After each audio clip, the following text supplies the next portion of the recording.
Welcome to today's Mindset webinar on S/4HANA, which will be presented by Mindset's Jonathan Bragg. My name is Amy Anderson, and I also work here at Mindset. We're going to get started in a couple minutes. Just before we get started, there's a couple housekeeping items to share. Everyone's muted on entry, and if you have any questions, you're going to want to use the Q&A option in the navigation bar at the bottom of the screen. Okay, and with that, I think we are ready to get started. We're very excited to have you join us today for Mindset's webinar on S/4HANA. Today's presenter is Mindset Solution Architect and S4 Solution Owner Jonathan Bragg. John has led hundreds of SAP projects for a wide array of clients in a spectrum of vertical industries. He is also a frequent presenter at SAP and ASUG conferences, so if you get a chance to see him live, please stop by and say hi. He's put together a fantastic presentation to share with you today. So without further ado, I'm going to hand it over to John. Thank you very much, Amy, and thanks for the kind introduction. And also, thank you again to everyone that was able to join today. As you probably saw when you signed up, we're talking today about how we go about the UX journey when you're considering your SAP S/4HANA migration, conversion, and/or upgrade. So with that, we'll kind of jump right in. You know, my background, just a little bit about me. I am a solution architect and solution owner here at Mindset, but I've been in the SAP industry right around 15 years now, starting out with a numerous array of roles. Actually, I started out in the BW space, worked my way into enterprise portal, and that kind of got my interest peaked in the whole technology stack. So I spent some years as a basis resource, basis consultant, and then found my way back into portal. And by the time SAP Fiori came out, I knew it was something that I really wanted to be involved with. I was really interested in user experience end to end, based on my portal roles and what came out of that. And here we are 5 years later down the SAP UX roadmap of Fiori, and it just keeps getting better and better. So happy to focus here, happy to take questions at the end, and we'll jump in. What we're going to talk about today, so just a quick agenda. Of course, we'll cover kind of the mindset introduction of who we are and where we really like to focus. We'll also cover some survey results that came out of an ASUG study. So they studied the state of the union basically on S4 transformations. Next, we'll get into some of our research. So when I talk to customers and clients, what am I hearing in the S4 space, and what are they thinking about Fiori and the partners that they're using to do so? And nothing would be complete without looking at what does SAP say about something. So really going from there into how to use S4 as a catalyst to transform your business and your ECC environment. Finally, we'll get into kind of our process and approach and what we see in the technical upgrade versus the Fiori user experience approach. So a lot of clients and customers making sure that they can do a technical upgrade, making sure that's the forefront of a project, and we're really trying to get people into a Fiori Launchpad experience, making sure they're using the latest and greatest tools and are able to do continuous delivery and continuous innovation within the new S4 platform. To much better ROI and business case to be able to do those things. Finally, we'll get into some Q&A at the end. So with that, just a quick couple slides on Mindset ourselves. So our mission in life and our mission within the SAP world is to really create remarkable experiences for people at work. This is everything having to do with software, everything having to do with user experience. So we're really looking at those people's lives, those people's user experiences in the software they use to do their jobs day in and day out. We really focus a lot in that SAP space. And of course, these days that includes SAP Fiori, SAP Launchpad, SAP Cloud Platform for a lot of their innovation services, and technologies such as machine learning and IoT and AI and AR and things like that. So a quick slide about our mission there. Next is our capabilities. So as you read through this a little bit, you can see in the bottom right-hand corner, that's where we're focusing on today. So our SAP S/4HANA digital transformation space. This is a lot of what we'll get into today, into our approach and how we use design thinking to really go through innovation workshops with customers, actually go in and see where that S/4HANA ROI will come in, what types of industries we work in, things like that. But if we go from top left, a huge space for us is our design thinking space. So this is something that we've been doing for years and years now. And we have a great approach by the Stanford D School of Design. And Hasselplattner is the one to really start that. And it started quite a while ago.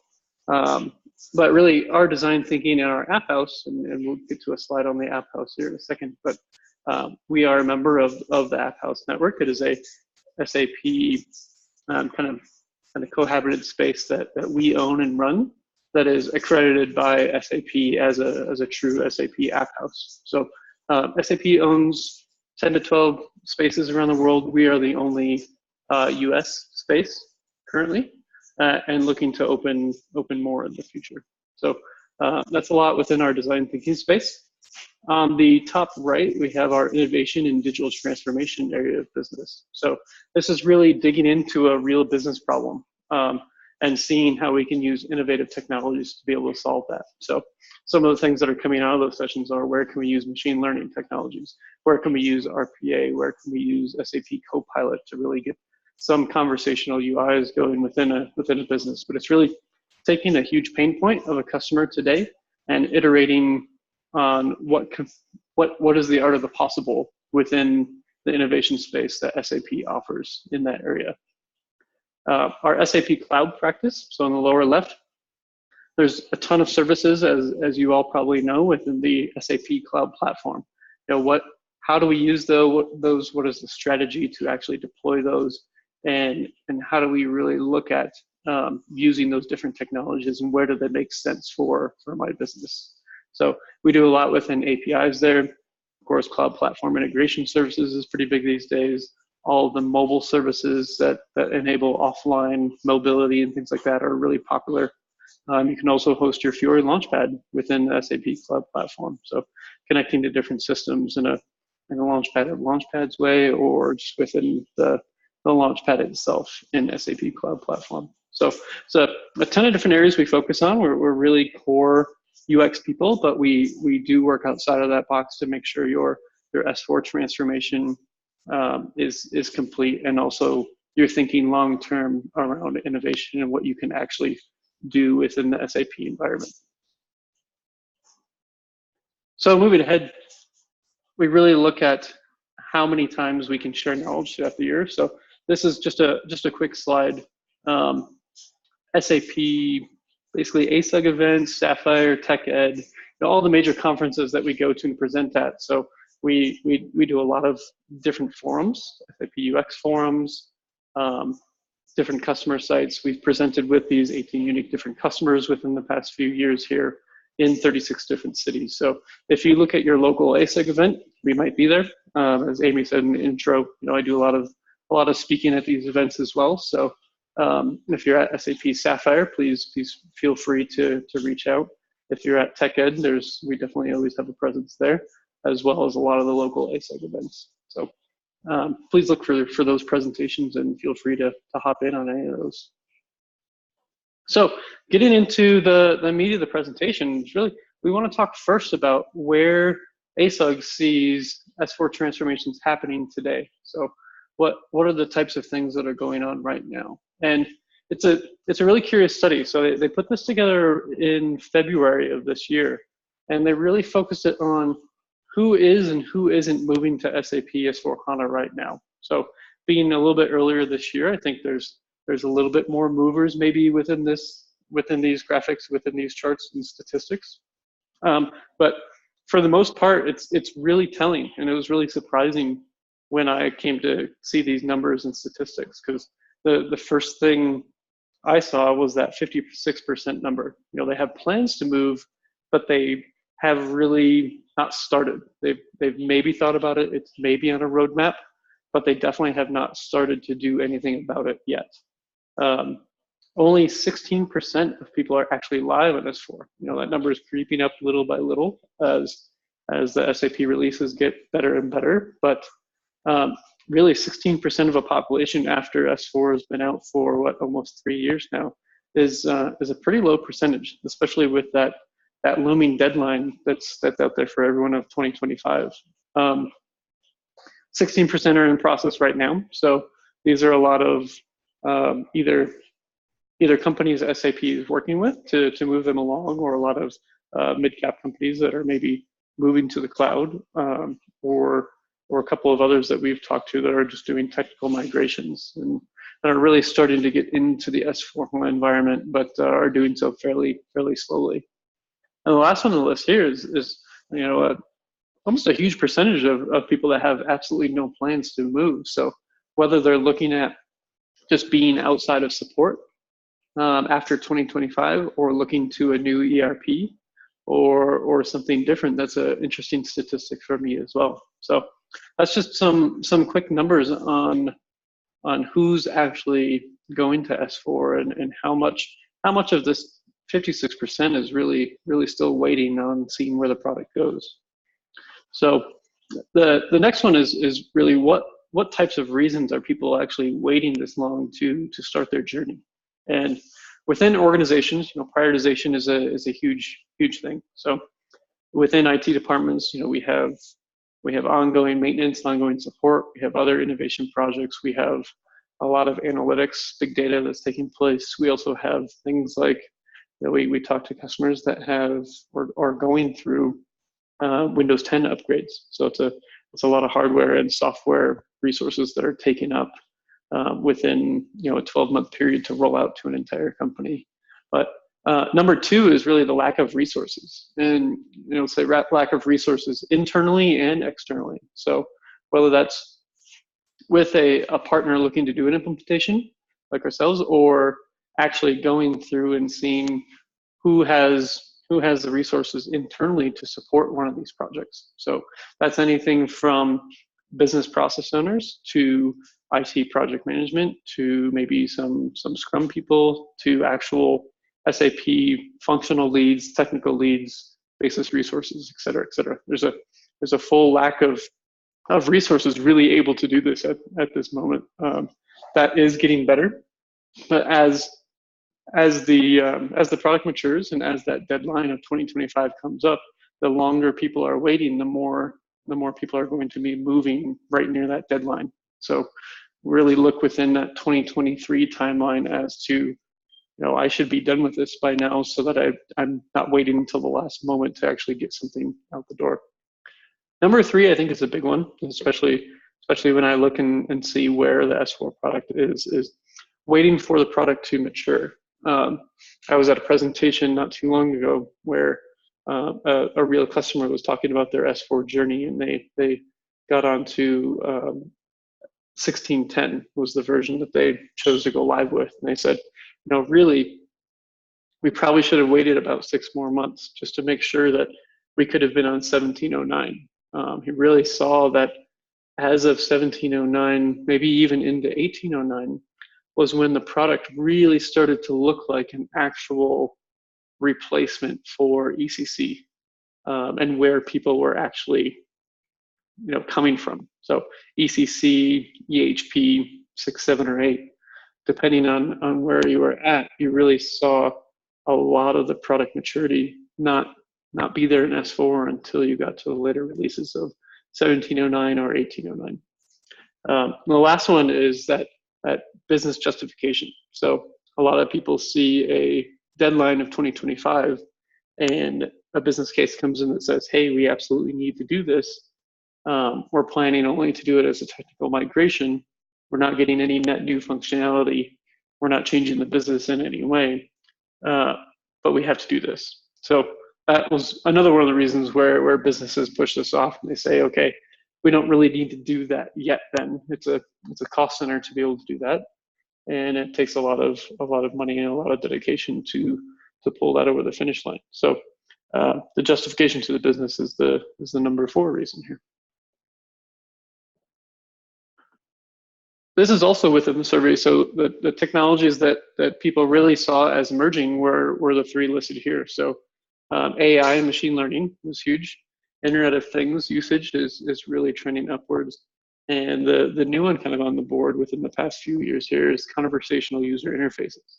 So as the survey went through, you know, they got through S4 and they see that 81% of the people said these three technologies or these areas of technology, they really expect to have a huge impact on their business. So whether that's chatbots that are out there that can help a sales force or an order entry force, whether that's, you know, IoT sensors within the field to make sure their products are working okay, whether that's machine learning technologies in the analytics space to make sure they're making the right business decisions.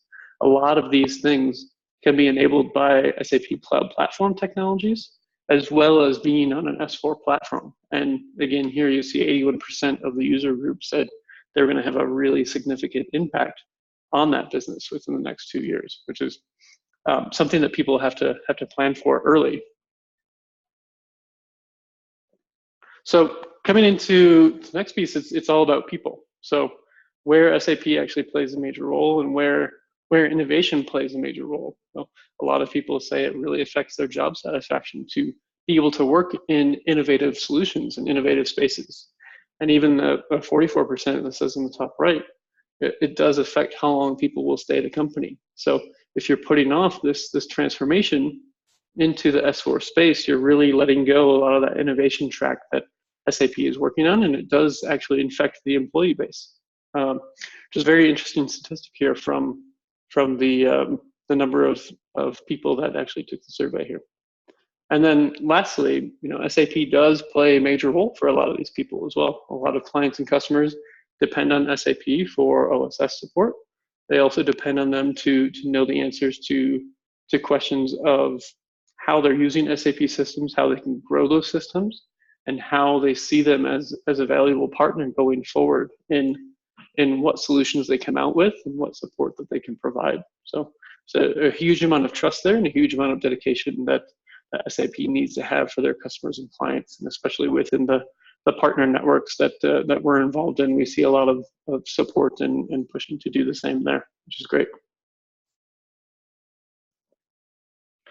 So that was the ASUG customer survey. And next, I kind of wanted just to talk very briefly about, you know, kind of what we've seen within the S4 environment as well. And I alluded to it just before this, but basically we've seen a lot of customers looking at and/or already moving to S4, and they're using pretty large system implementation partners, and really seeing that S4 brings a whole new paradigm to their end users. And they see a lot of SIs have a very traditional model of rolling out SAP.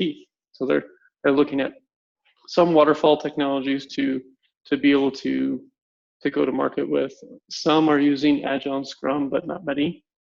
But they're also really looking at, you know, how does user experience play into this, and how can they support that? And the skills and experience are still lacking there from a lot of the different areas. So there isn't usually a UX team. There isn't usually a UX practice or a feeling of who's looking after the actual end users in this case, other than a change management or organizational effectiveness type team. But are more looking at it from a role-based perspective. You know, what are the new jobs people are going to use, not how are people going to use the system to do so. So a lot of this, I went right back to SAP and asked, you know, is this what you're seeing as well? And there was a big agreement that really people are enabling S4 and they're not actually thinking through the UX requirements from start to finish. So really having a lot of those people within an S4 project is a huge part of it. And so we've been seeing that at a lot of our customers that are doing, especially that are doing technical migrations. Some that are actually including Fiori within their initial rollout are using it more of as an activation approach versus a true UX approach. And that's what we'll go through here today. So what happens without that leadership? So within our research and where we've come into projects just recently is very soon after go live, you know, people are realizing that things have absolutely disappeared. Some of the things that are likely to go away are standard reports. So things that you've seen in the past, for example, in the finance space, there may now be a standard embedded report that that you need to work with in the SAP Fiori space versus being able to go to a backend transaction or a backend report to pull that. So we've seen customers actually give SE16 access to users in production just to make sure that their reporting requirements are met and they can close the books month over month before they actually deploy some set of a Fiori landscape. So it's definitely something that you have to look at, and it's definitely something that's going to be needed in the future. It's just when you get to it and when you want to put it within your landscape. So really, a couple of the other points here is, how are we going to drive a very consistent brand or theme through the experience?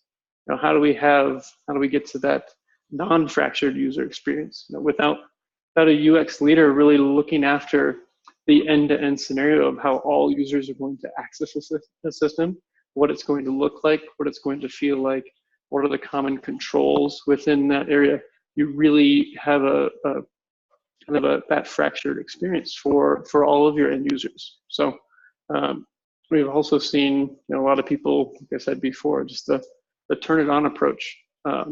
So applications are fairly easy to deploy and turn on, but we have to think about exactly which ones make sense for the business. There's a lot of things up front as well. So when we're planning a project too, we like to ask about, what are the overall company goals? Is there a digital transformation practice or project within the company that you're trying to hit? What types of things would actually make that better with SAP?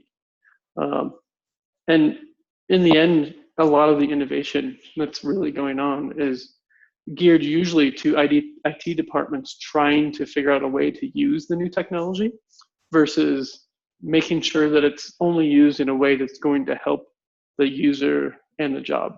So whoever's in that job or that role, how it helps them versus just saying, hey, we could turn machine learning on today, and that's why we did it. It's something cool, it's something new, but we don't really know who it's helping or why we're using it.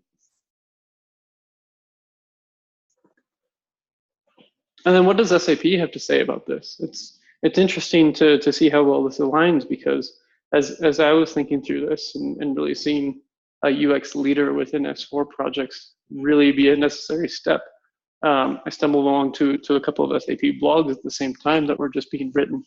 And it really goes to show that a UX lead is a very, very important part of an S4 project. So you have kind of your overall enterprise architect within the program, and you also have your project or program manager that's really looking over the project. Really see this UX lead coming together in that same type of structure. So you may have basis people, you may have analytics people, you may have functional expertise that sits below that, but that UX lead at the top really kind of drives how people are going to access and use the system and what types of tools that are used to be able to do that, and how well tied in they are. So not everybody is going to use SAP for absolutely everything they need within their company, but how do those things tie together to make sure that you're not having that fractured user experience from what people actually need to do in their job every day. So you can see below, the difference between a UI lead versus a UX lead are pretty different. So there's user interface, which needs to make sure that things are turned on, things are active, things are working. And there's a UX lead, which really needs to match things to users, jobs, and roles to make sure that it's very simple to use, make sure it's coherent for people. A lot of the things that we heard about Fiori in general in the first place was that it's a role-based system, it's delightful to use, it's very simple and adaptive to people. That's a lot of what the UX lead needs to look after within these projects as well. Links to a couple of those blogs that are out there are listed here, so those will be in the materials for you guys if you want to download them.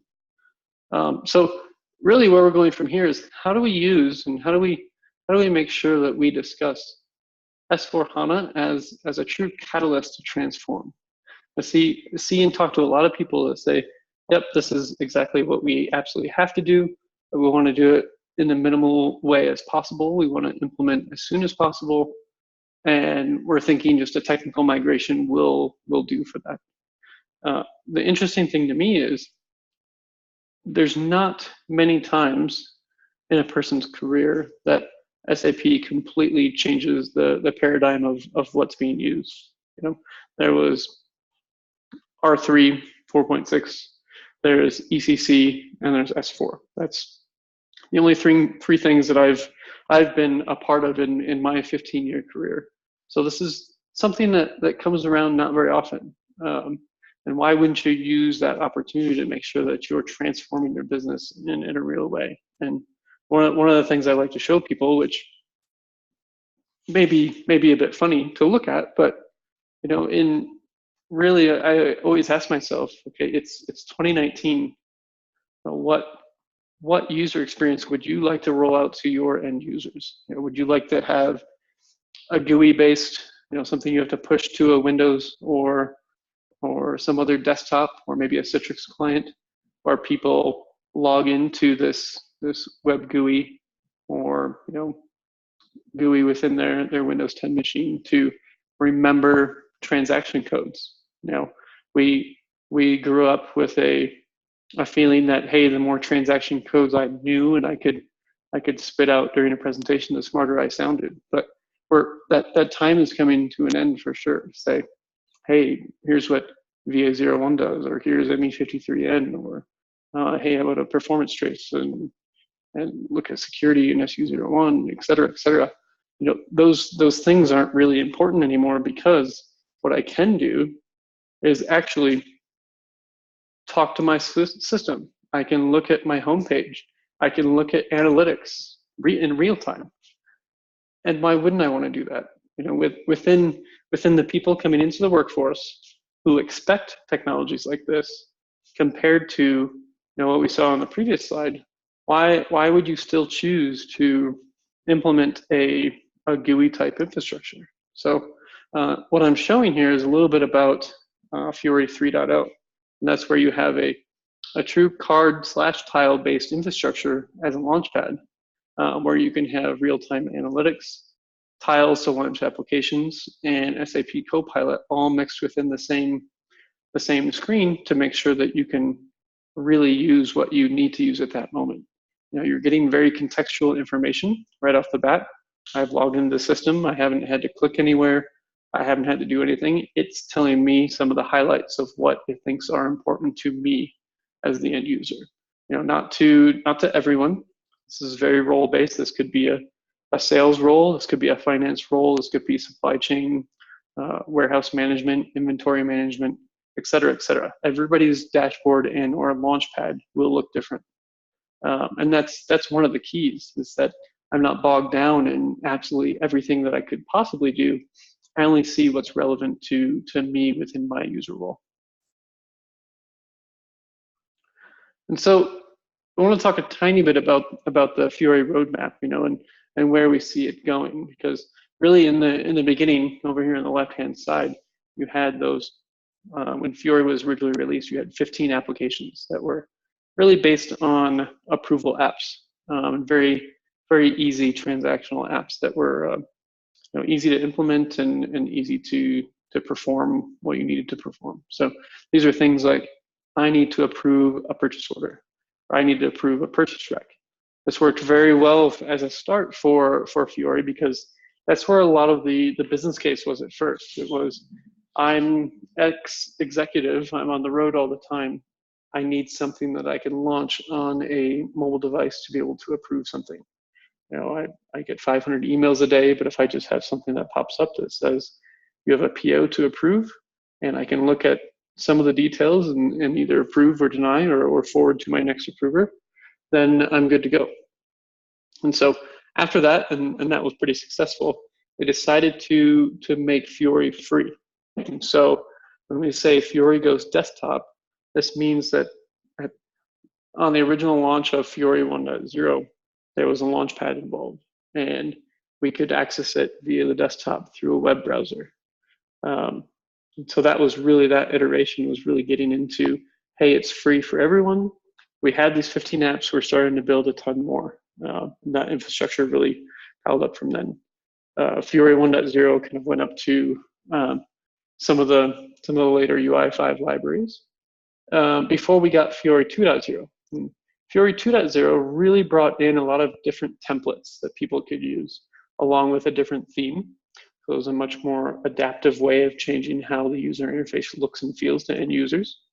And we also got a lot more analytics. So some real-time charts and graphs, some more performance on the Launchpad when it comes to tiles and what they can show, as well as, Fiori also went native during Fiori 2.0. So below there, you can see I can use this on a device now.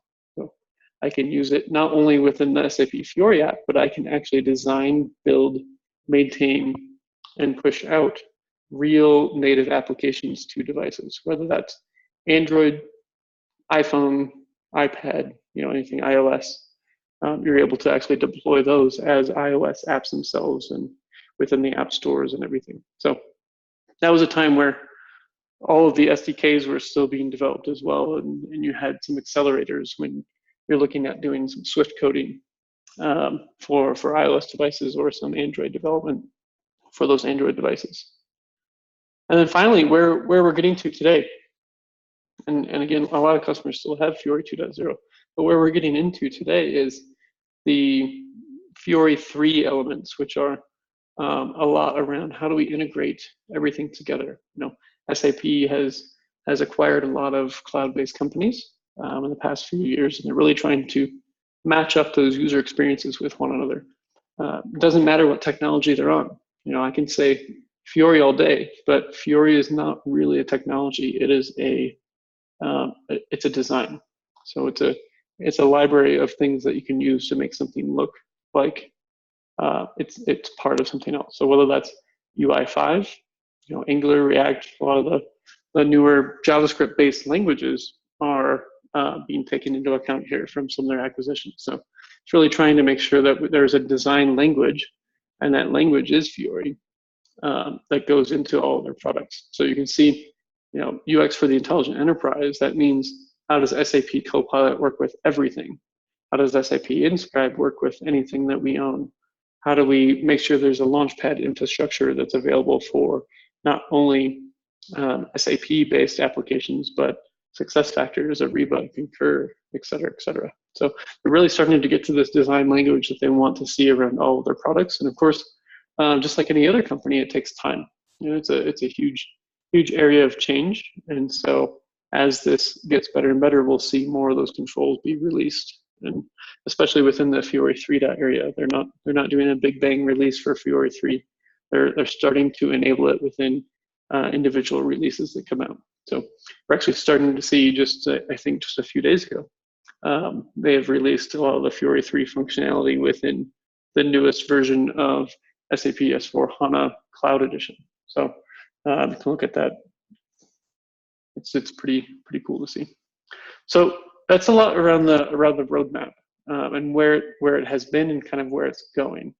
What I really want to get to is, where as a customer do you actually start this transformation and say, I'm not using Fiori at all today. I'm on ECC 6. I'm looking at upgrading to S4. If I'm looking at doing a technical migration only, where can I still try to transform, or where can I still look to see what's first for me? And so a couple of the samples here that I want to talk through is first of all, getting people into Fiori Launchpad. So this is number one on my list, because getting people out of the GUI when possible is an amazing experience, and they love it. They want to use it on the weekends. It's kind of funny how much it changes people's mindset. So when you get in, you get users starting to log into the Launchpad. There's 11,500 and some standard apps out there today.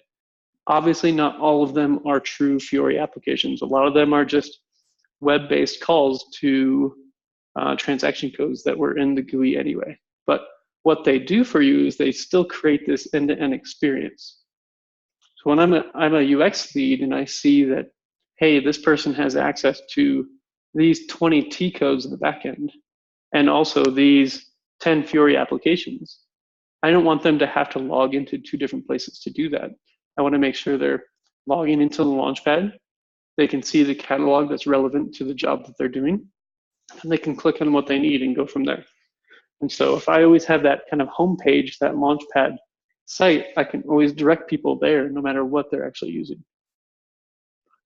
The second one is enterprise search, and this is something that comes with Launchpad. So one of the biggest things that I end up demoing to clients and customers is logging into the Launchpad and just typing in a random number string into the enterprise search box. So this could be something like, oh, I'm looking for a document that had the numbers 110011 in it. And what comes back almost instantaneously within S4 is maybe a purchase order, a GL account, a financial record or document, a PR. You know, there's tons of different document types within the system. And of course, you know, based on my security role, all of these come up and I can see which one I was actually looking for. I was like, oh yeah, I remember I was looking for GL account 110011. And I click on that one and I can go straight to it.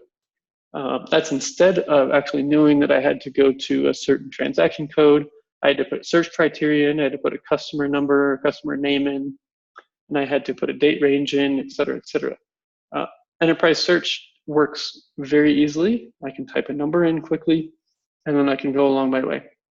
It's a huge savings of time for people, and I love showing it to people. It's almost the easiest thing that you can do out of Fiori Launchpad. Again, just like it was back in the original, you know, Fiori 1.0 and the original applications, approvals are a really good way to start out. So when you have a lot of people that need access to approval type applications, they're really easy to get embedded into Launchpad on a person's device and start really changing how people see the usage of SAP that way. So whether that's almost everyone can approve a PO or a PR within the company, or things down to if I'm using HR, you know, approving a PTO request. A lot of those come in off hours, and so if you can see those on a mobile phone or an application and quickly approve and go about your business, it's an easy way to win people over as well. Embedded analytics is a big area right now, especially within S4 migrations. This is where embedded analytics really come into play. There's a big discussion to have during transformations to say what still belongs in a data warehouse and what can I get from true embedded analytics, or I also like to call some of these really operational reports. So these are things that need to be real time. They need to be their decision-making type analytics, and to see how much of that is available out of the box within S4 is astounding. When you're enabling those types of things, you can really get a good feel of what reporting is their standard. So to take a client example that we really came in, and this was the same one that said, hey, now that I'm on S4, my finance transactions are not they're not giving me the reporting that they used to. And so we came in and really look at what reports are out of the box. Within Fiori, we saw embedded analytics really answered 9 out of 10 of their questions. So we didn't really have to go anywhere else or go to a data warehouse or do custom transformations to make the data available that they needed.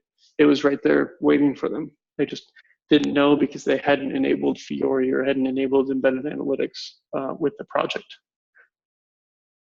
The last two here are really around our approach that we take. We'll get to that in just a second here, but really it's to find, research, and enable the standard apps that make sense for you and your business. And this is done through trying to find the gaps in standard processes and documenting the pain points and really getting to some of those design thinking opportunities. So you really have to document and come up with what standard apps really truly work for my business versus where are my pain points and where are my gaps from standard SAP process.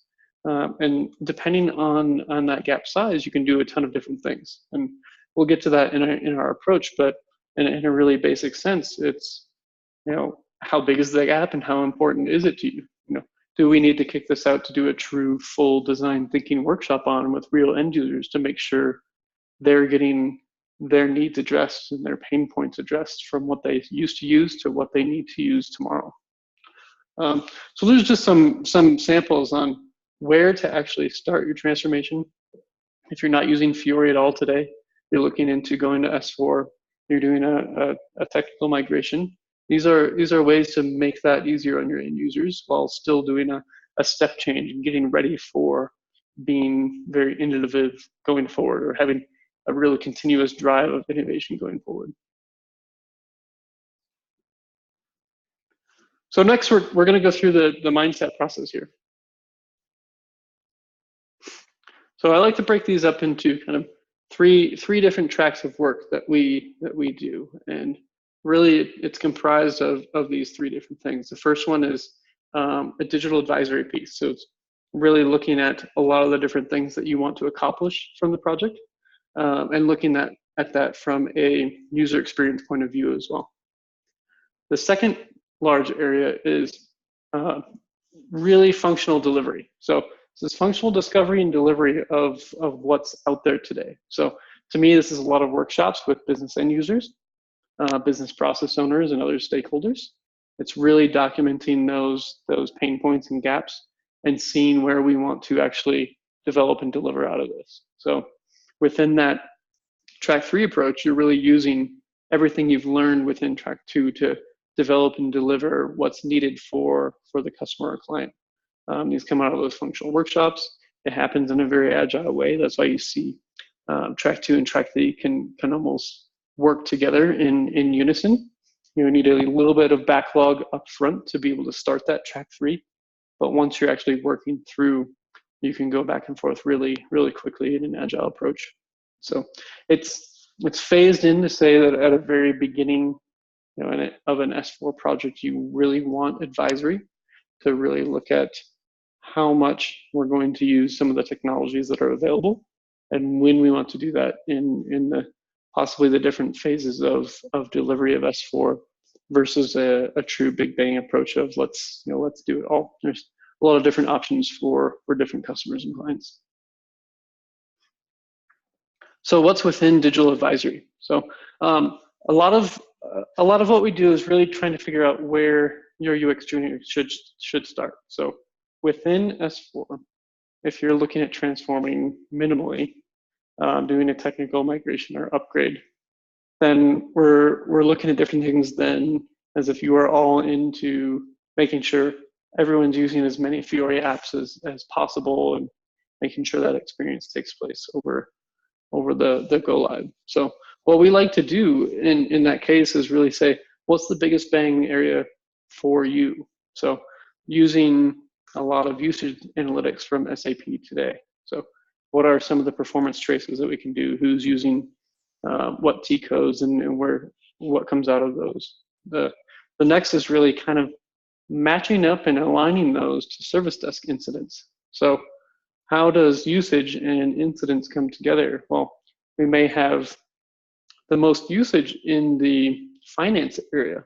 So, but transactionally speaking, if I look at incidents, maybe sales reps are the ones that are actually logging the most incidents. So maybe there's the most confusion about how to use the system or where they use the system within the sales space. So as you go through and kind of prioritize what business areas you want to focus on for user experience, you can look into a lot of these different areas to make sure that you're focusing on the right thing first, second, and last. So we validate those things with end user interviews. So actually going out, observing, talking to real customers to make sure that our usage analytics and our service desk incidents aren't telling a different story than what we're hearing out in the field. Also within advisory, there's a lot of different things that you can do within Fiori to make sure that you're addressing accessibility. So there's I participated in some research not too long about color blindness, and it's very interesting how many people suffer from very, very small amounts of color blindness that makes a huge amount of difference in the software that they use, just based on the color palettes and things that you actually brand your Fiori Launchpad with. You can help minimize the accessibility that you actually need to go for. So it's a really important area for a lot of people, and it's great that we're finally seeing some of those be available to use. Also in advisory, we like to talk about where your business is. So what are your digital transformation goals within the company? Do you have other business drivers of going to S4? Is there some type of innovation that you're really looking for out of the project, and or how and where you want to differentiate your business from others within the same industry? You know, if we take those things into account, there may be areas of customization to SAP that you maybe didn't think that you should have, but coming out and saying, this is our business and here's what our plan is within the next 3 years, we can build a very nice solution around supporting that. Also talk about, what's the roadmap? What can S4 do for my business? What are the different release schedules? And also how do we actually go about implementing Fiori? And that kind of gets into the next 2 stages here that we have. Some of the quick deliverables that are within this practice, we really look at a lot of the focus areas that are impacted by S4. When you have a decision tree framework of when do I use a T-code, a standard app, or a custom app?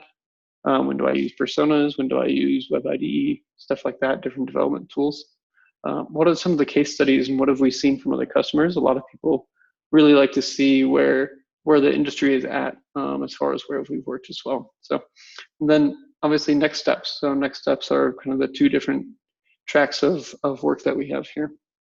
So moving into track 2, this is really our functional UX delivery, and this is a very, very simple chart.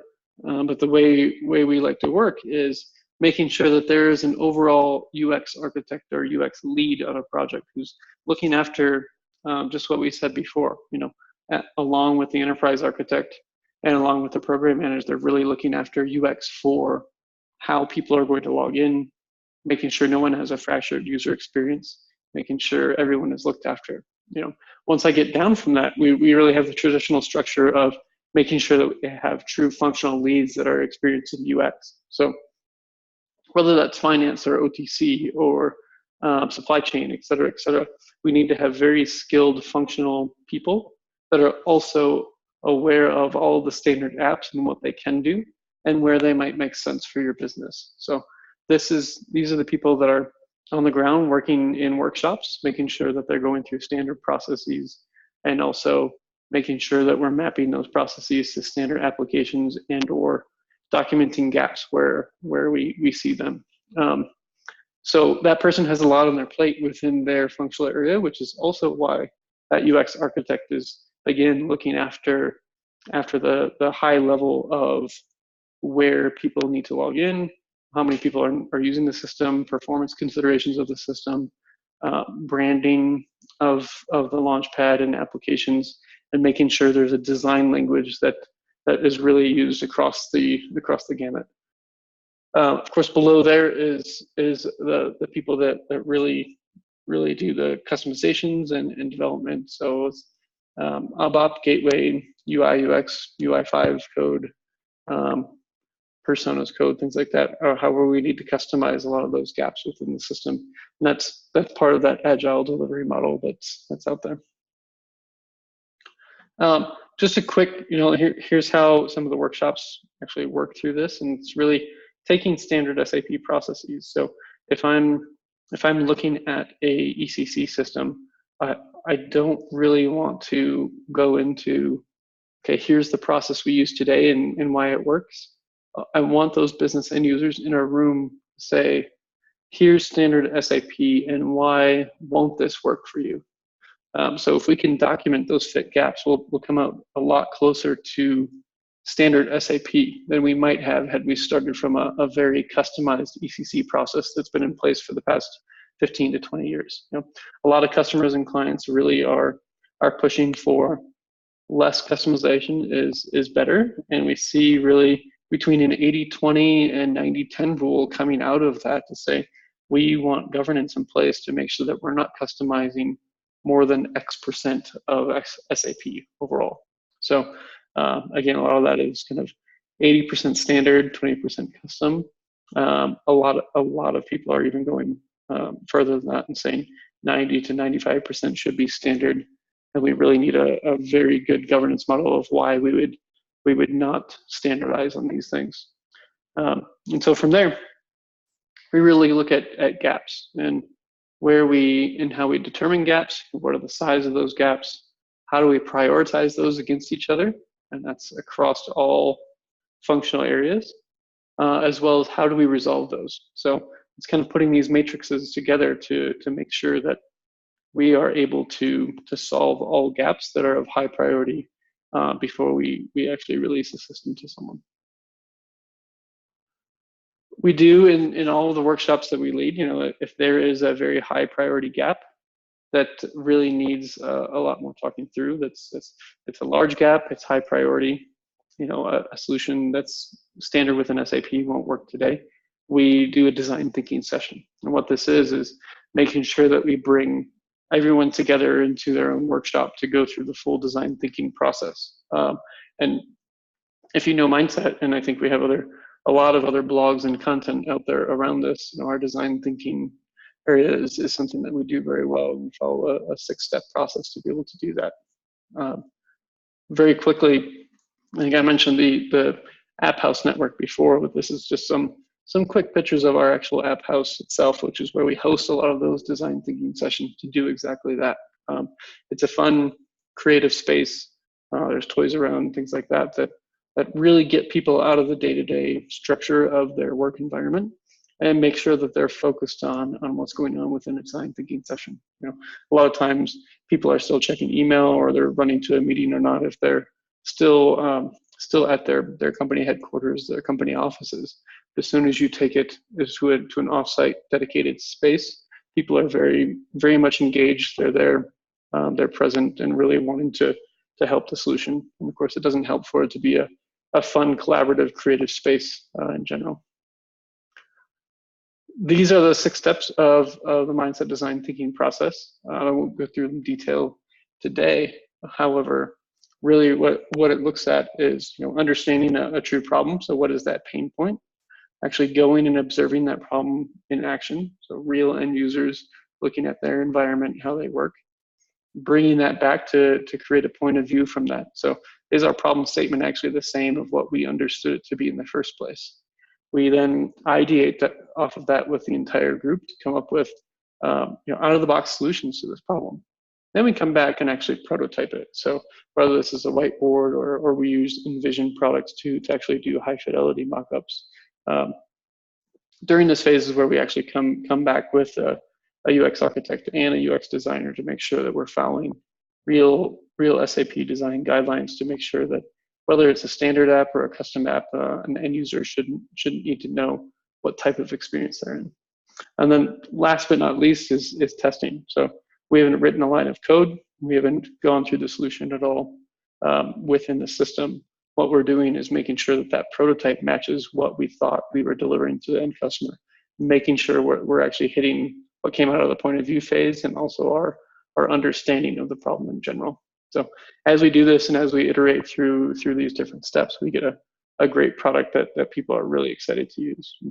One of the best things that comes out of design thinking is the collaboration between IT and business. So we see a lot of kind of fractured relationships in some cases, and this really brings people together and brings a whole new structure to a software being delivered for a business counterpart. So lastly, the track 3, the development delivery approaches that we have is a true agile delivery model. But first, before we get to that, it's interesting, we said we need to make sure that everything is 80% standard, 90% standard, et cetera, et cetera. As we say that, you can take a look and depending on how you're deploying, this is an example from S/4HANA Cloud, but you can really see all of the different layers of standard customizations that you can do. So whether you're trying to hide a field, create a field, add some business logic, look at reporting from a CDS view, creating a custom UI on top of SAP, we're not in that same vein that we were before where it's SAP core mods to do anything. And we have a lot of different levels of things that we can change and do without really being true customizations that have to be supported outside of SAP. With the different layers of technology that are in play and the technology stack that is in place, there's a lot of different things that you can do without really looking at customization. So it's one thing to keep in mind as you're looking at governance models and things to really look at what's available first and what you can do. So our agile delivery model, we found that it works best in a smaller Scrum team. So you might have multiple development teams on an S4 implementation, maybe one per functional area that really supports the growth and development and delivery of that area. But the point here is to develop and demo very often. So we use 2-week sprints where every 2 weeks we're actually demoing a real live product to end users. So we're inviting them to meetings every 2 weeks. We're having developers actually look and show at what they've developed and delivered for them and getting feedback off that, iterating off of that and making sure the next sprint is even better. And so as we go through, and especially with custom Fiori applications, this is where this comes into play a lot. So we use Jira as a tool. There are a lot of different agile user story tools out there to manage backlog and manage the Scrum process, but we found Jira to be a pretty good partner in that.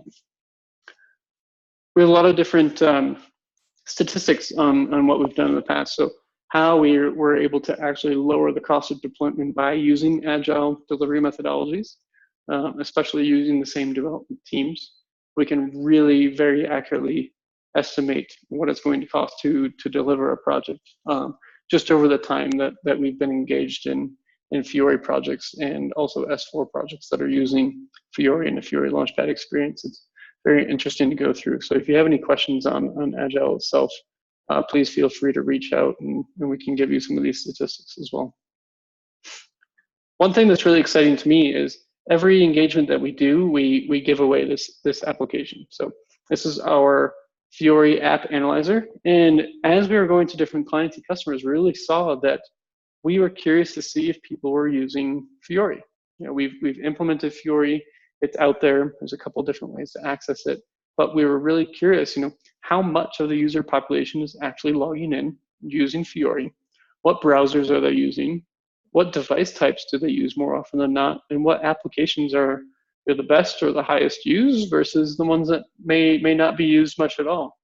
And also, where are people logging in from? So we created this app and we're installing it in any of our customers that want it for free, just to A, get some insights into how people are using Fiori within the customer, and B, because this isn't something that SAP provides out of the box unless you are a true 100% cloud customer.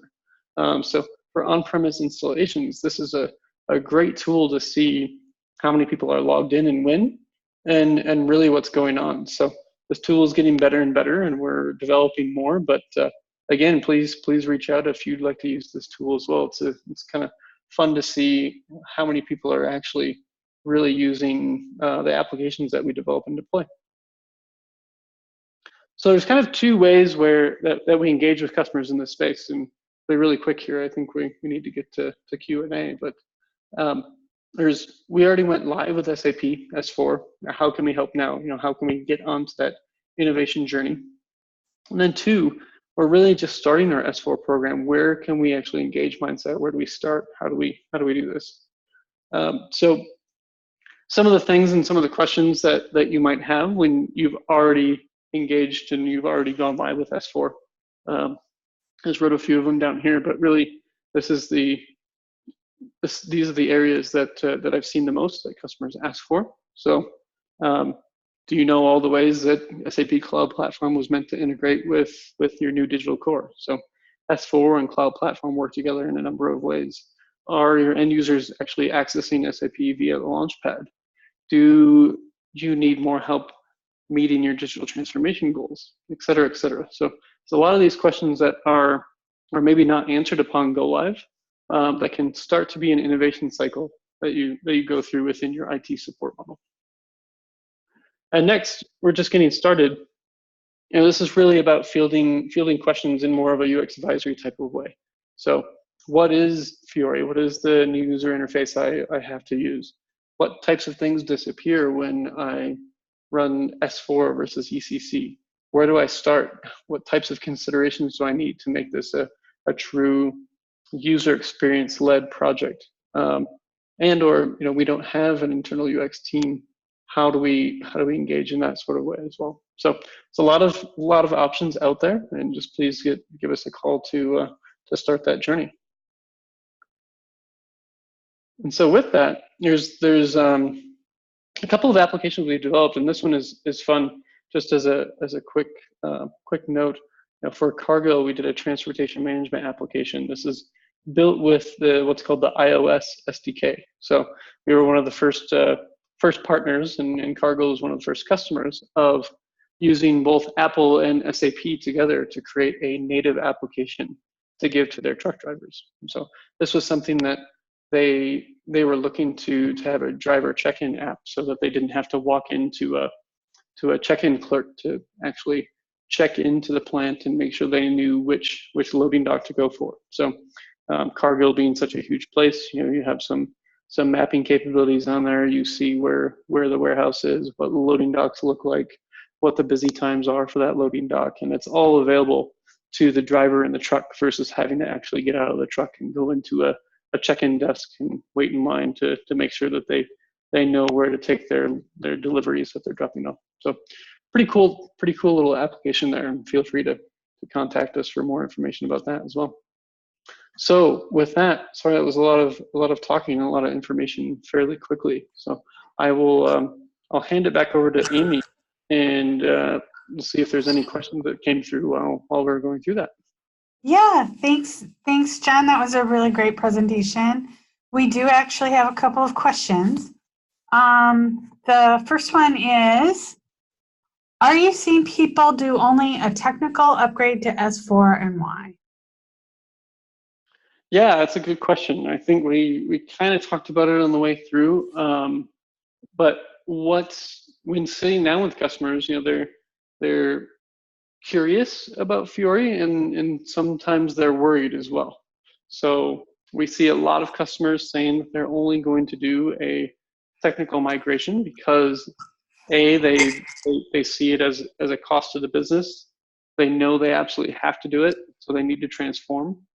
But they're not taking Fiori into account right away. And I think that's a miss on a lot of those businesses, because when putting a business case together for this, do you want to look at your company and say, hey, we actually have to do this X amount, but it'll be done within a year and we'll be off and running? Or do you want to bring to them and say, hey, we have to do this anyway. However, here's the ways that we can make our systems better. Here's how we can use innovation. Here's how we can actually transform, and we can help the business make more money or actually create more savings and efficiencies for people along the way.